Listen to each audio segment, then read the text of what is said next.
ஸ்ரீ குருவாயூரப்பன் திருவடிகளே சரணம். இன்னைக்கு 3வது தசகத்தில் 7வது ஸ்லோகம் பார்க்கலாம். விதூய க்லேசான் மே குரு சரண யுக்மம் திருதரசம் பவத் க்ஷேத்ர ப்ராப்தௌ கரமபி ச தே பூஜன விதௌ பவன் மூர்த்தியாலோகே நயன மததே பாத துளசி பரிக்ராணே கிராணம் ஸ்ரவணமபி தே சாருச்சரிதே.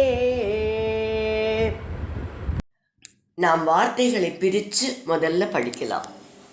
விதூய க்லேஷான் மே விதூய க்லேஷான் மே குரு சரண யுக்மம் திருதரசம் குரு சரண யுக்மம் திருதரசம் பவத் க்ஷேத்ர ப்ராப்தௌ பவத் க்ஷேத்ர ப்ராப்தௌ கரமபி ச தே பூஜன விதௌ கரமபி ச தே பூஜன விதௌ பவன்மூர்த்தியாலோகே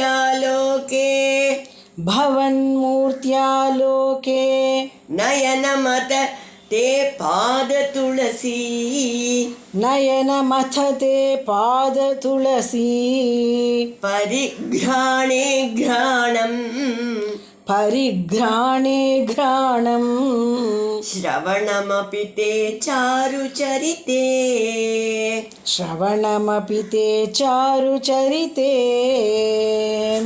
இப்போது இந்த ஸ்லோகத்தோட பதங்களை பிரித்து அர்த்தத்தை பார்க்கலாம். விதூய க்லேசான்மே என்னுடைய துன்பங்களை போக்கி, குரு பகவானே இந்த அருளை நீங்கள் எனக்கு பண்ணணும், என்னோட துன்பங்களெல்லாம் போக்குறது, அதுக்கப்புறம் இந்த அருளை நீங்கள் பண்ணணும். என்ன அருளை கேட்குறார்? சரணயுக்மம் என்னுடைய பாதங்கள், பவத் க்ஷேத்ர ப்ராப்தௌ உங்கள் திருக்கோயில்களுக்கு நடந்து சென்று அவைகளை தரிசிப்பதிலேயே திருதரசம் நாட்டம் கொள்ள வேண்டும். கரமபிச்ச தே பூஜன விதௌ என்னுடைய கைகள் உங்களுடைய பூஜையில் ஈடுபடுவதிலேயே நாட்டம் கொள்ள வேண்டும். பவன் மூர்த்தி ஆலோகே உங்களுடைய மூர்த்தி அதாவது திருமேனியை ஆலோகே தரிசிப்பதில் நயனமதக என்னுடைய நயனங்கள் கண்கள் ஈடுபட வேண்டும்.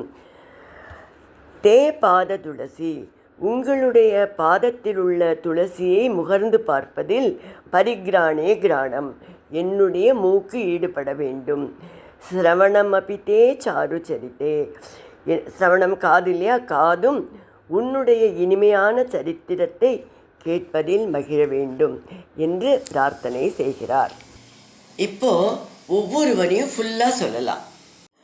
விதூய க்லேஷான் மே குரு சரண யுக்மம் திருதரசம் विधूय क्लेशान् मे कुरु चरणयुग्मं धृतरसं भवत् क्षेत्र प्राप्तौ करमपि च ते पूजन विदौ भवत्क्षेत्रप्राप्तौ करमपि च ते पूजनविधौ भवन्मूर्त्यालोके नयनमथ ते पादतुलसी भवन्मूर्त्यालोके नयनमथ ते पादतुलसी परिघ्राणे घ्राणं श्रवणमपि ते चारुचरिते परिघ्राणे घ्राणं श्रवणमपि ते चारुचरिते. இப்போ நம்ம இந்த ஸ்லோகத்தோட முழு அர்த்தத்தையும் பார்க்கலாம். மீண்டும் நோயின் துன்பம் வருத்துகிறது, கழுத்தை திருப்ப முடியவில்லை, நிற்கவோ நடக்கவோ முடியலை. ஸ்ரீ பட்டதிரிகள் மீண்டும் குருவாயூரப்பனை கெஞ்சி வேண்டுகிறார். குருவாயூரப்பா, லோக சுகங்களின் பின்னால் ஓடுவதற்காக நான் இப்படி வேண்டவில்லை. உன் பக்தியில் பூரணமாக ஈடுபட வேண்டும். அதற்கு என் உடலுக்கும் மனதுக்கும் சக்தியை கொடு என்கிறார். என் கால்கள் நீ வீற்றிருந்து அருள் செய்யும் க்ஷேத்திரங்களுக்கு செல்ல வேண்டும். உன் சன்னதியை பிரதட்சிணம் பண்ண வேண்டும். என் கைகள் உனக்கு பூஜை செய்யணும். கண்கள் உன் மங்களமான ரூபத்தை காண வேண்டும். உன் பாதங்களில் உள்ள துளசியை முகர்ற பாக்கியம் என் மூக்குக்கு கிடைக்க வேண்டும். என் காதுகள் உன் இனிய அழகிய லீலைகளை கூறும் கதைகளை கேட்க வேண்டும்.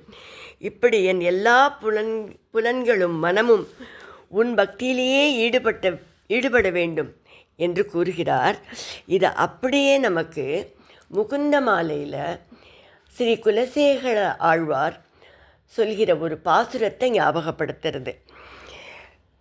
ஜிஹ்வே கீர்த்தய கேசவம் முரரிப்பும் சேதோபஜ ஸ்ரீதரம் பாணித்வந்த்வ சமார்ச்சய அச்சுதகதா ஸ்ரோத்ரத்வயம் துவம் ஸ்ருணு கிருஷ்ணம் லோகய லோச்சனத்வய ஹரேர் கச்சாங்கிரி யுக்மாலயம் ஜிக்ரக்ராண முகுந்த பாத துளசி மூர்தாம் அதோக்ஷஜம்.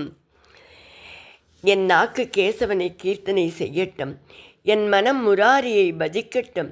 என் கைகள் இரண்டும் ஸ்ரீதரனை அர்ச்சனை செய்யட்டும். அச்சுதனின் கதைகளை என் காதுகள் கேட்கட்டும். கிருஷ்ணனின் திவ்யமங்கள விக்கிரகத்தை என் கண்கள் காணட்டும். உன் பாதங்களில் உள்ள துளசியை என் மூக்கு முகரட்டும்.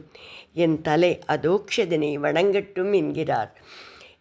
பெரியவாள்லாம், பெரிய பக்தர்கள்லாம் நாம் என்னத்தை பகவான்கிட்ட கேட்கணுங்கிறத எவ்வளவு அழகாக சொல்லியிருக்கா. இந்த 2 ஸ்லோகத்தையும் நம்ம எல்லாரும் தினமுமே சொல்லி பிரார்த்தனை பண்ணணும். அதை மனசில் எடுத்துக்கணும்.